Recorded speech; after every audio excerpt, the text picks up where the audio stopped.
நண்பர்கள் அனைவருக்கும் வணக்கம். இன்னைக்கு இந்த காணொலியில ஒரு அருமையான கதையை தான் நான் உங்களுக்காக கொண்டு வந்திருக்கேன். இந்த கதையில நீங்க எதிர்பார்க்காத நிறைய திருப்பங்கள்லாம் வச்சிருப்பாங்க. கண்டிப்பா இந்த கதை உங்க எல்லாருக்குமே பிடிக்கும். நான் முதல்ல இந்த கதையோட கருவை சொல்றேன். சுதான்ற நிறைமாத கர்ப்பிணி இருக்காங்க பாத்தீங்களா, சில காம்ப்ளிகேஷன் ஏற்பட்டதுனால வேகமா ஹாஸ்பிட்டலுக்கு வராங்க. இவங்களோட அம்மா தான் ஹாஸ்பிட்டலுக்கு கூட்டு வராங்க.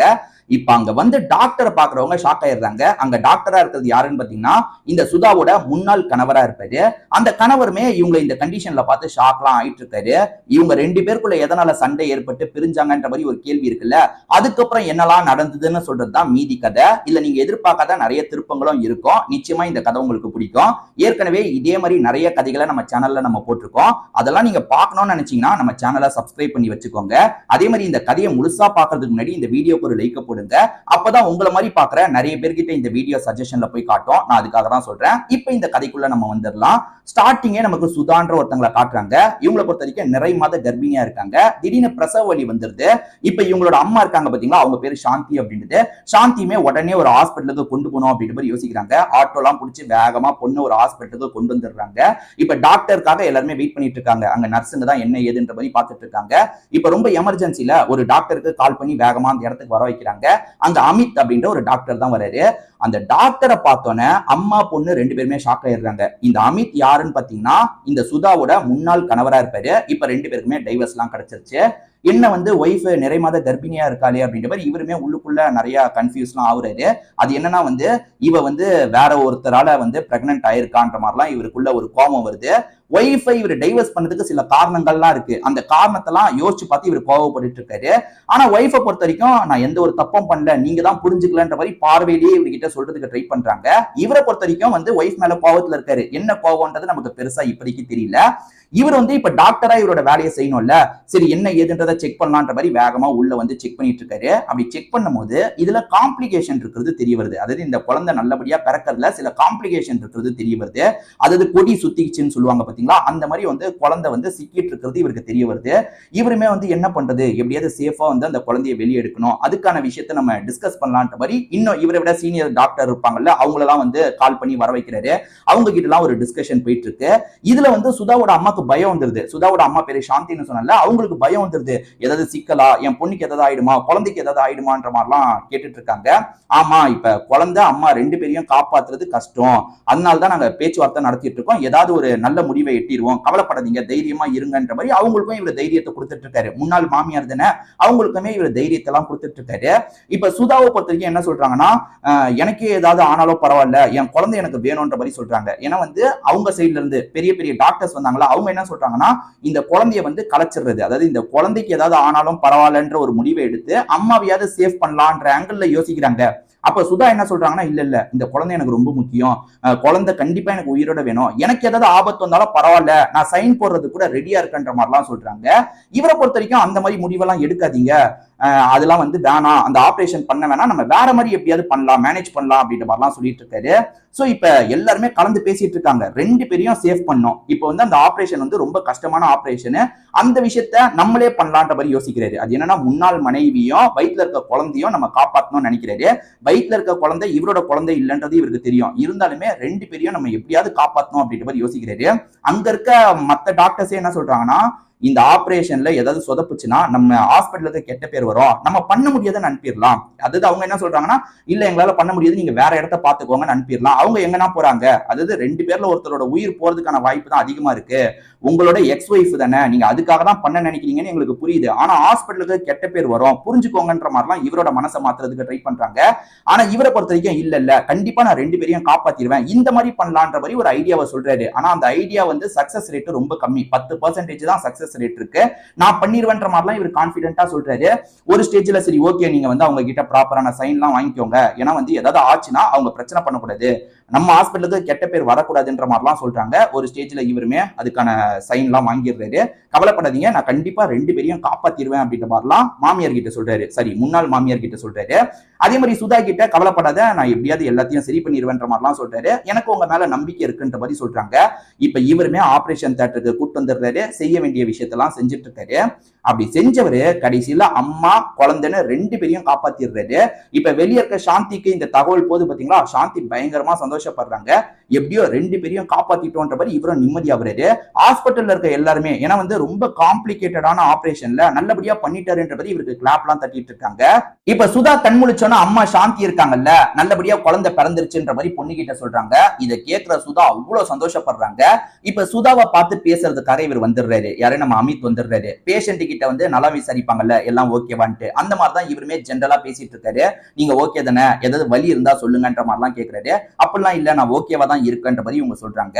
இப்ப இவருமே அதை கேட்கலாமா வேணாமா அப்படின்ற மாதிரி யோசிச்சுட்டே இருக்காரு. சரி கேட்டுலாம் அப்படின்ற மாதிரி, இது அவனோட குழந்தை தானே, அவனை கல்யாணம் பண்ணிக்கிட்டியா அப்படின்ற மாதிரிலாம் கேட்கிறாரு. இதை கேட்டோன்னா சுதா பயங்கரமா ஃபீல் பண்றாங்க.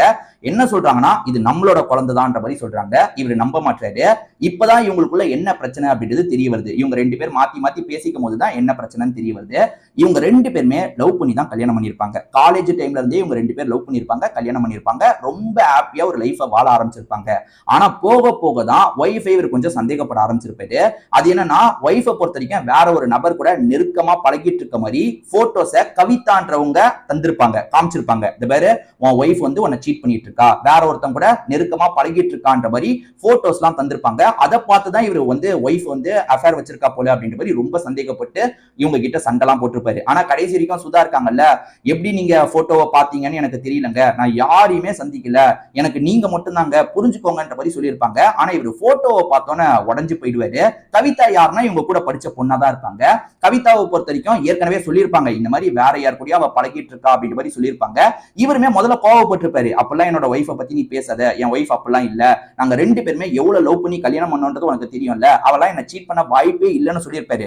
ஆனா அடுத்ததா கவிதா என்ன பண்ணிருப்பாங்கன்னா, ஃபாலோ பண்ணிருக்காங்க போல, போட்டோ எடுத்திருக்காங்க போல. போட்டோல இருக்க நபர் யாருன்றது தெரியல, ஏன்னா அவன் திருமணமா தான் இருக்கும். போட்டோஸை காமிச்சோன்னா இவரால எதுவுமே சொல்ல முடியல.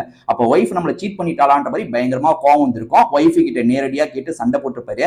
அப்பயும் ஒய்ஃப் இருக்காங்கல்ல, சத்தியமா இது எதுவுமே நடக்கலங்க, எனக்கு அஃபேர்லாம் கிடையாதுங்க, எதுக்காக கவிதா இப்படி பண்றான்றது எனக்கு தெரியலன்ற மாதிரி எவ்வளவோ கேட்டிருப்பாங்க. இவர் ஏத்துக்க மாட்டாரு. அப்படிதான் இவங்க 2 பேருக்குள்ள சண்டை ஏற்பட்டிருக்கும். இவர் பிரிஞ்சு வந்திருப்பாரு. அப்படி பிரிஞ்சு வந்ததுக்கு அப்புறம் இவரால அவங்க கர்ப்பம் ஆயிருப்பாங்க. அவங்கள பொறுத்த வரைக்கும் எனக்கு யாரு கூடயும் பழக்கம் இல்லைன்றாங்கல்ல, இவரால் தான் கர்ப்பம் ஆயிருப்பாங்க. இத பத்தி சொல்லலாம்னு நினைக்கிறதுக்குள்ள சண்டை பெருசாயிருச்சுல்ல. சரி ஹஸ்பண்ட் கிட்ட இதுக்கப்புறம் சொன்னாலும் எதுவும் நடக்க போறது இல்ல, இந்த குழந்தைய நம்ம பெத்து வளர்க்கலான்ற மாதிரிலாம் யோசிச்சிருப்பாங்க. அப்படி பிறந்த குழந்தை தான் இதுன்ற மாதிரி சொல்றாங்க. ஆனா இவரால ஏத்துக்க முடியல. இவரை பொறுத்த வரைக்கும் ஒய்ஃப் நம்மளை ஏமாத்திட்டு இப்ப என்னென்னமோ கதை விட்டுட்டு இருக்கான்ற மாதிரி யோசிக்கிறாரு. மேற்கொண்டு எதுவும் அவங்க கிட்ட பேச மாட்டாரு. அதாவது 2 பேர் பேசும்போது இந்த விஷயம் எல்லாம் வந்துட்டு இருக்கு பாத்தீங்களா, இவர் மேற்கொண்டு எதுவும் பேச நினைக்க மாட்டாரு. அங்க இருந்து கோபமா வெளியே கிளம்பி வந்துடுறாரு.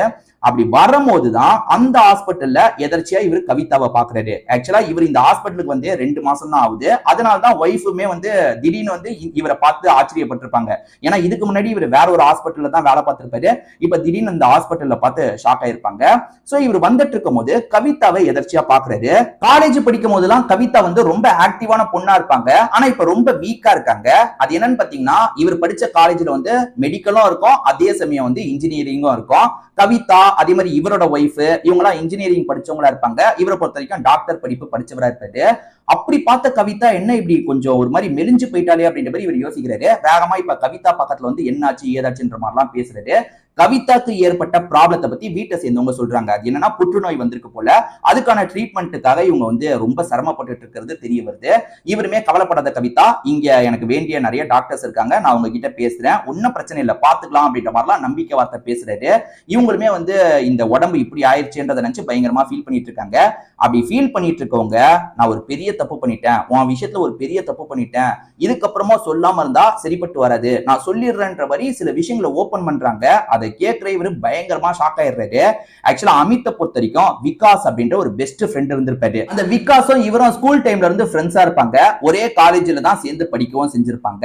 கவிதா ஃப்ரெண்டா மாறி இருப்பாங்க. அதுக்கப்புறம் சுதா, அதாவது இவரு கல்யாணம் பண்ணிக்கிட்ட சுதாவும் ஃப்ரெண்டா மாறி இருப்பாங்க. 4 பேருமே செம்ம ஃப்ரெண்ட்ஸ் மாதிரி தான் பழகிட்டு இருந்திருப்பாங்க. இப்படி எல்லாமே நல்லா போயிட்டு இருக்கும் போது சுதாவும் அமித்தும் லவ் பண்ணி கல்யாணம் பண்ணிக்கலாம்ன்ற மாதிரி தான் யோசிக்க ஆரம்பிச்சிருப்பாங்க. ஒன் சைடா சுதாவை லவ் பண்ணிருப்பாரு.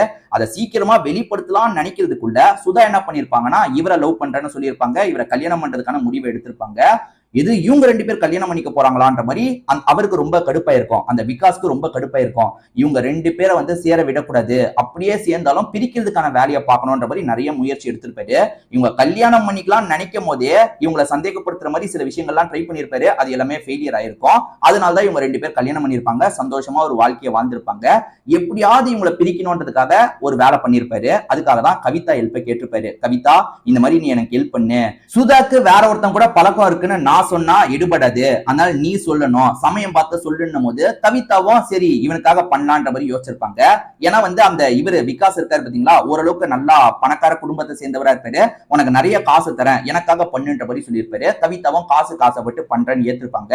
முதல்ல வந்து இந்த அமித்தை குழப்புற மாதிரி பழக்கம் போயிட்டு இருக்கு, நீ பாத்துக்கோன்ற மாதிரி சொல்லியிருப்பாங்க.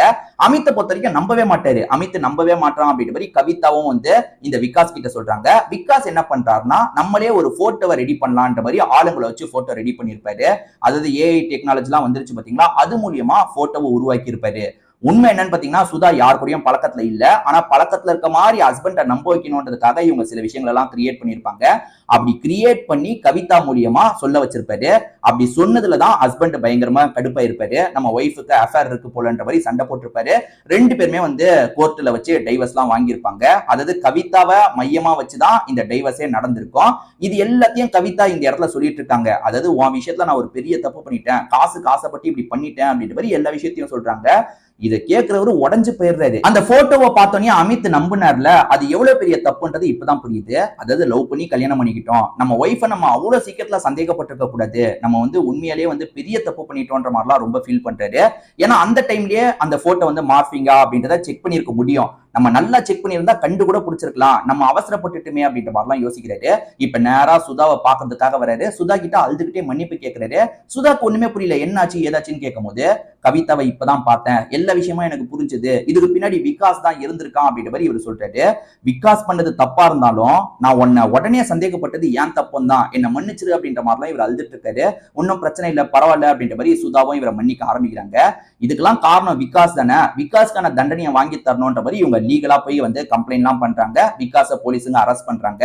நீ ஒரு ஃப்ரெண்டா வந்துட்டு இப்படி பண்ணுவேன்னு நான் கொஞ்சம் கூட எதிர்பார்க்கலடா அப்படின்ற மாதிரி இவருமே விகாஸை திட்டுறாரு. இப்ப போலீஸுங்க விகாஸை கூட்டு போறாங்க. அதே சமயம் இந்த குழந்தை மூலியமா அவங்க இந்த இடத்துக்கு வந்தாங்க பாத்தீங்களா, அது மூலியமா இவங்க 2 பேருக்கு எல்லா விஷயமும் தெரிஞ்சு இவங்க 2 பேர் சேர்ந்துட்டாங்கன்ற மாதிரி காமிச்சு இந்த கதை முடியுது.